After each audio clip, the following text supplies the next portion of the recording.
Muito bem-vindo ao Gregário Cycling. Seja na temporada ou seja no off-season, muitos ciclistas apreciam uma cervejinha. Com a chegada do verão, então, a parceria ciclismo e uma gelada fica irresistível. Mas e aí? Pode? Atrapalha? Para ter essa resposta, vale a pena ouvir de novo o nutrólogo Felipe Savioli.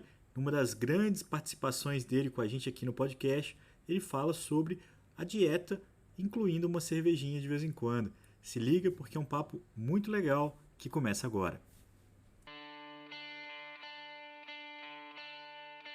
Serva, Magrela, Danone, Camelinho, Breja, Bike, Ouro Líquido. Em todo o mundo, a bicicleta e a cerveja compartilham a intimidade dos entusiastas. Provas, passeios, rótulos e principalmente encontros. Por mais inusitado que possa parecer, esse é um casamento muito bem sucedido e a gente pode provar isso com um bate-papo a seguir, leve, saboroso, como uma boa lager. Nesse programa a gente conversa com o nutrólogo Felipe Savioli, ele que esteve com a gente nos programas Limites do Corpo e Peso e Potência, agora volta para falar sobre quando, como e principalmente quanto consumir cerveja sem prejudicar a sua dieta e sua performance. Esse episódio é orgulhosamente um oferecimento da Cerveja Gregário, muito mais do que uma cerveja, é o espírito gregário para saborear e colecionar. E fique ligado que essa é apenas uma das novidades para o aniversário de 1 ano do nosso podcast. Num programa muito especial, falando de um tema tão prazeroso, a gente recebe de volta aquele que é talvez nosso convidado mais ouvido, o nutrólogo Felipe Savioli. Sucesso no Limites do Corpo, sucesso também no Peso e Potência, e agora para falar da cerveja. Doutor Felipe, muito bem-vindo ao Gregário Cycling. Obrigado mais uma vez pelo convite, Leandro. Obrigado, Álvaro. Sempre um prazer enorme estar aqui conversando com vocês dos mais diversos temas possíveis. E hoje eu vou falar duas coisas que me agradam, né? O ciclismo e a cerveja. Mas, Felipe, uma questão que tem que ser primordial nesse assunto. Essas duas coisas cabem na dieta do Felipe Savioli, nutrólogo, faz parte de uma boa conduta alimentar ter ali moderadamente uma cervejinha acompanhando o pedal? Olha, no meu consultório, eu sou sempre a favor do equilíbrio da moderação. Eu tento criar uma situação para o meu paciente, se ele gosta de comer uma pizza de final de semana, tomar um vinho, tomar uma cerveja, ele sempre vai fazer o possível para ele comer, para ele poder ingerir isso que ele gosta, porque senão a vida fica também muito chata, muito só fazendo dieta, dieta, dieta. A gente tem que dividir de uma pessoa que tem um amor pelo ciclismo, que pratica o ciclismo, que já está fazendo uma atividade física para ter uma boa qualidade de vida, para ter menos problemas de infarto, AVC, e de um profissional. E também tipo de esporte, né? Porque, por incrível que pareça, tem alguns esportes onde a cerveja, a bebida alcoólica faz parte da cultura, né? Sem dúvida. Nisso, Felipe, já entrando na prévia da prova, né? E tem algumas provas que tem cervejas com patrocinadores e tem o Carboload antes da prova de endurance. Funciona o Carboload com cerveja? Olha, se for uma cerveja sem álcool, ela não tem problema nenhuma de ser utilizada. O que a gente tem um pouco de receio é os efeitos nocivos que o álcool pode ter. A gente já viu um monte de vezes o Sebastian King, que é um triatleta que tem um pedal monstruoso, ele comemorar as vitórias dele tomando cerveja no final da prova. Só que ele refere várias vezes que ele usa uma cerveja sem álcool e tudo mais. Sinceramente, para mim não teria problema, depois de uma prova que ele fez, ingerir uma quantidade pequena de cerveja. Tem uma questão que ele é patrocinado por uma marca de cervejas, então tem tudo esse contexto envolvido. Eu acho que tudo tem a ver com a quantidade que você está ingerindo disso e o quanto que vai ser nocivo. Do ponto de vista nutricional, a cerveja com álcool ou sem álcool, o efeito de ter álcool ou não ter álcool cria impactos nutricionais dos dois produtos relevantes? Olha, a avaliação, até fiz um post isso na minha rede social, a avaliação que a gente está vendo que a cerveja sem álcool ela tem uma quantidade maior de carboidrato, tá? Não são todas, mas a maioria.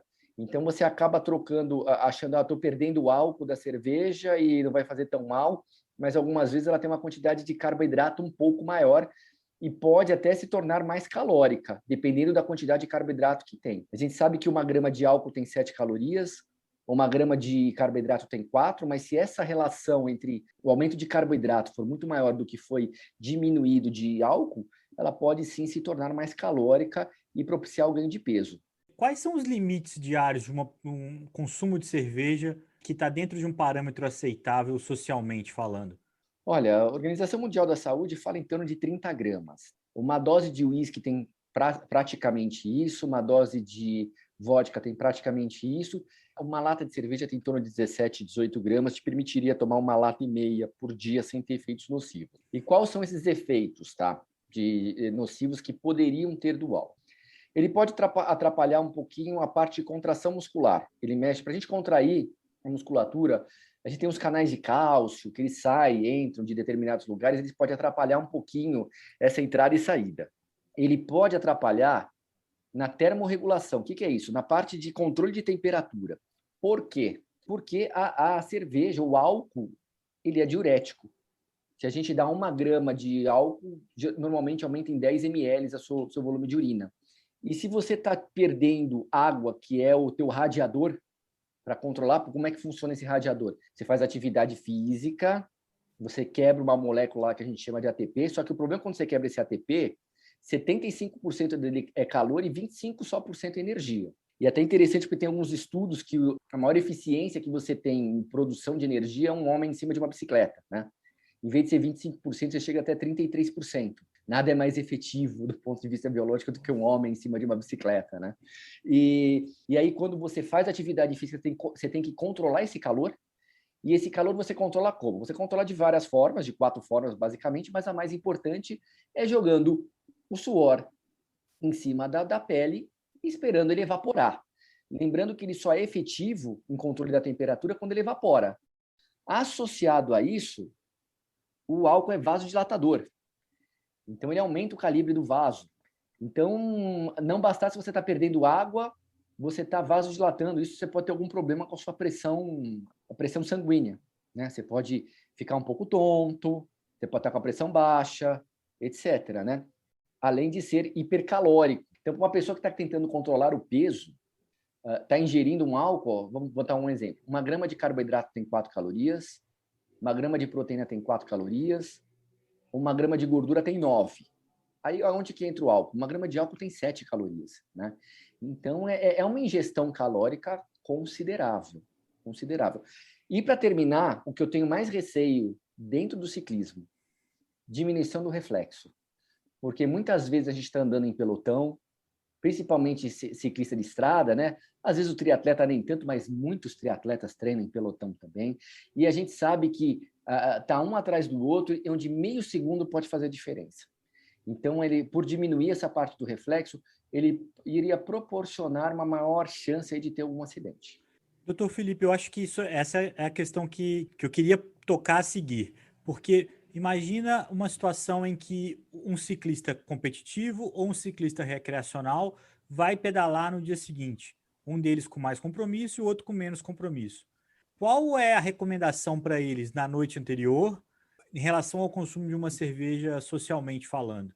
Tem um limite, não deve, quem vai competir não deve tomar, quem vai só pedalar não deve tomar mais do que X. Como é que você entende essa questão?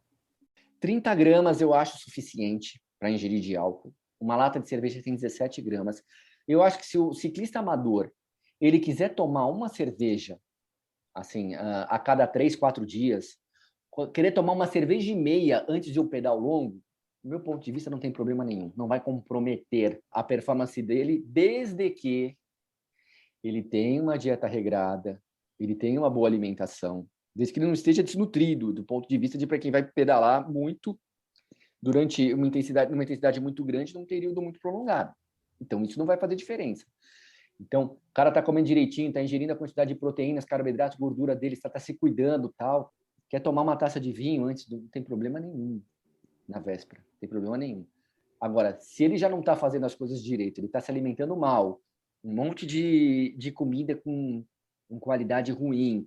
Quando eu estou falando de qualidade ruim, estou falando de muita comida tipo fast food, comida industrializada, que tem muita quantidade de sódio, tem muita gordura saturada, tem muito açúcar, e aí vai tomar um álcool, aí eu acho que não é legal. Então, aproveitando que o Nicolas não está aqui porque ele está competindo, Leandro e eu podemos tomar uma cerveja antes de treinar com ele, mas ele tem que ficar algumas semanas sem tomar cerveja para treinar com a gente, é isso? É mais ou menos isso. O Nicolas está de castigo, como ele é profissional, ele tem que ser regrado, ainda mais um esporte onde 10 watts vão fazer a diferença para ele no final de uma prova. Então, acho que essa é a questão. Quem tá no nível de detalhismo igual ele tá, o álcool talvez tenha, a cerveja talvez tenha uma interferência maior. E aí, já emendo na outra situação que as pessoas em geral, nas quais eu me incluo, e eu não acredito que o Nicolas não, aquela cervejinha social depois do pedal. O quanto que isso é prejudicial à recuperação, o quanto que aquilo pode interferir na evolução física daquele ciclista. O álcool ele atrapalha tanto em atividade física aeróbica, quanto a atividade física anaeróbica, que é quando o cara tem que dar muito sprint, muito tiro, uma intensidade maior, e atrapalha a recuperação também.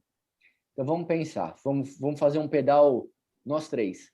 E aí acabou, tal, a gente vai tomar uma cerveja. Faz o seguinte, como que você precisa comer para ter uma nutrição adequada na parte muscular, que é a quantidade de proteína de alta absorção que a gente precisa ter, que é a quantidade de carboidrato de alto índice glicêmico para aumentar o estoque de glicogênio, que é como a gente armazena a glicose no músculo.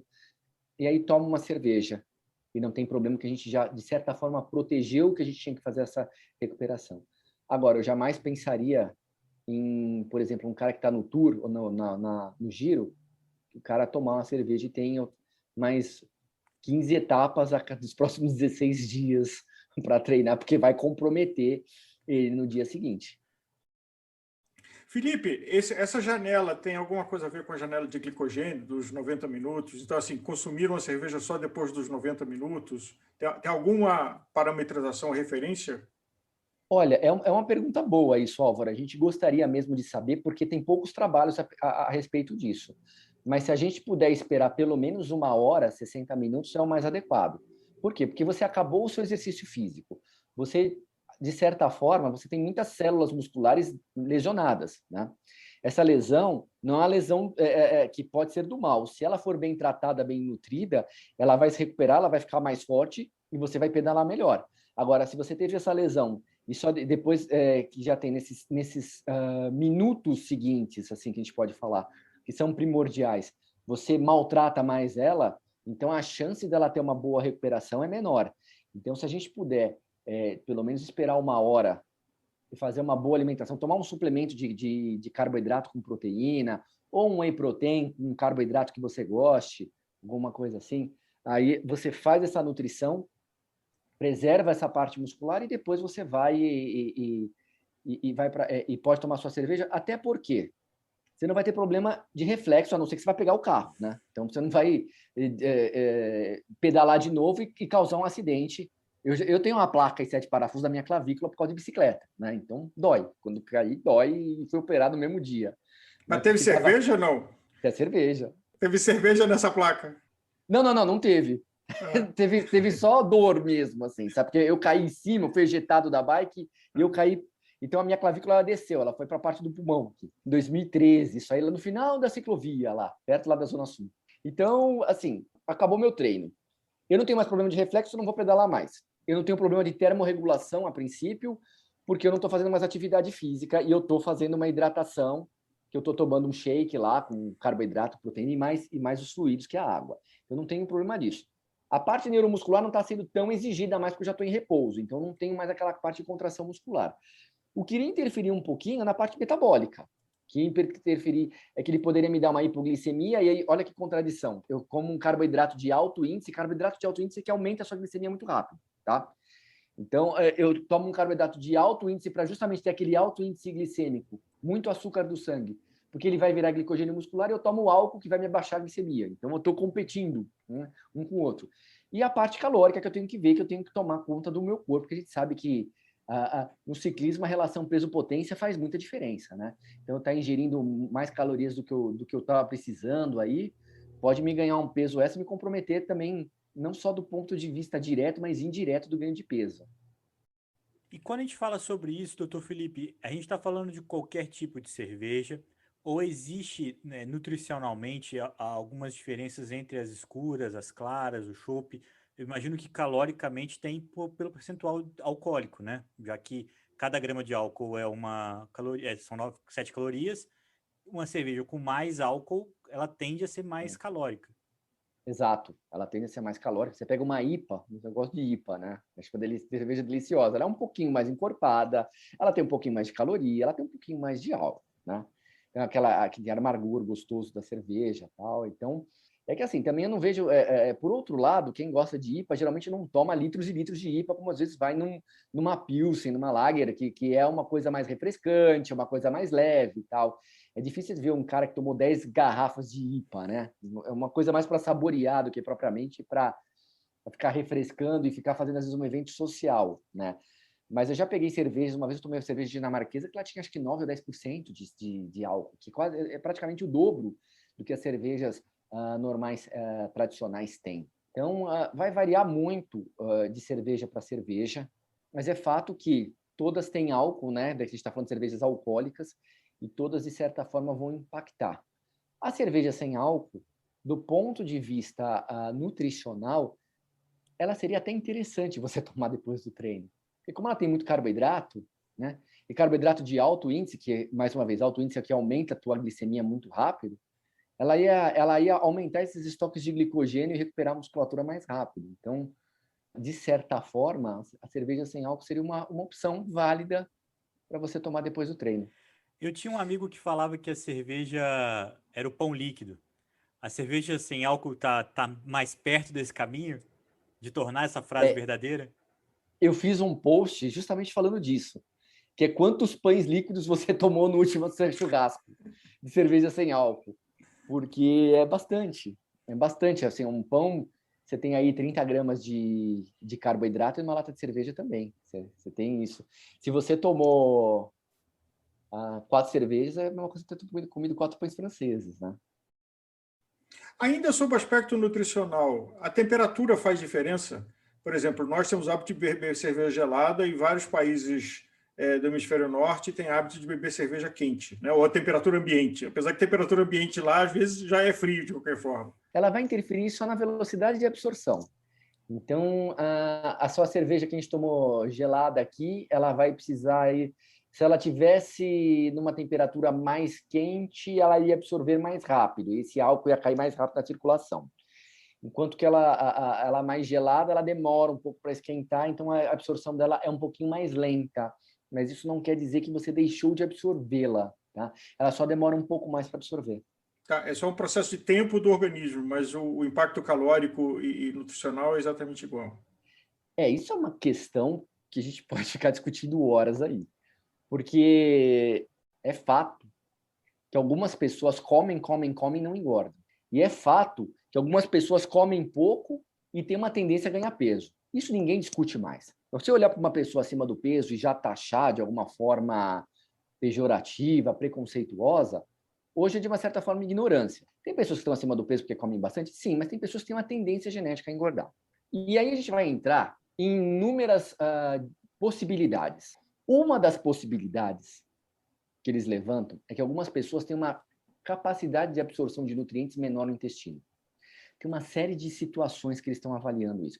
Tem a parte genética do metabolismo baixo, tem a parte genética de que a pessoa tem mais fome, tem a parte genética onde ele tem uma maior tendência a tudo que ele adquire de energia a transformar em gordura. A gente sabe que a microbiota, que são as bactérias que estão no intestino de uma pessoa obesa, é diferente de uma pessoa magra, mas até agora a gente não entrou num acordo se isso é causa ou consequência. E fato é que quem não conhece aquele menino de 12, 13 anos que bate 2, 3 pratos de macarrão e é magro pra caramba? E será que uma dessas causas, será que é uma diminuição da absorção de nutrientes no intestino? E aí tem até teorias falando assim, dessas pessoas mais magras, o volume de fezes dela é maior, porque ela absorve menos. Existem todas essas teorias. Só que a gente ainda não tem uma certeza, assim, de falar, ou talvez seja um pouco disso, um pouco de cada. A pessoa tem já um ritmo, uma genética acelerado, porque em repouso ela já queima bastante energia e tem uma tendência a não acumular gordura, a estocar a maior parte dele em glicogênio muscular e hepático, embora isso tenha um certo nível de... Isso não extrapola muito para cima, mas pode ser um pouco mais.